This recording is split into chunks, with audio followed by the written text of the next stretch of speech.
As part of the work I do with teens and adults, sometimes we look really closely at what might be causing anxiety.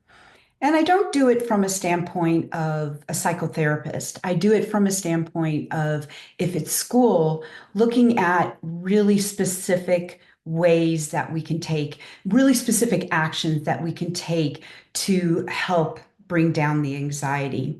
Same with adults. Maybe you have a big meeting or big business meeting you're not looking forward to. It's going to be stressful. So we will do certain things to prepare for it, and also things that will help bring the anxiety down. So I'm thinking about one student in particular who had a major standardized exam, and he was very, very nervous, very stressed, very anxious. It was going to be in a room with hundreds of other kids, and it was just causing a lot of anxiety.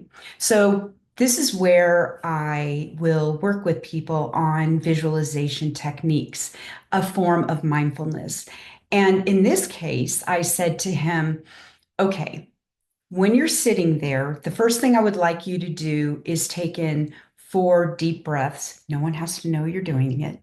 No one has to know you're doing the mindfulness thing, but taking 4 deep breaths and then let it out for 6 long breaths.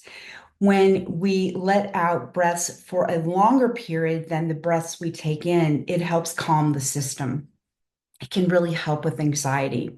So we've done some breathing. And the next thing I said, okay, I'd like you to think about what in your life would feel physically really comfortable, would be just make you feel relaxed. And so he said he would imagine, in this big old test with hundreds of people, imagining his favorite blanket. Like it's this big, thick, kind of heavy blanket that's super soft.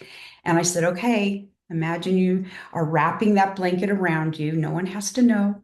And just take in those breaths and imagine it calming your system down.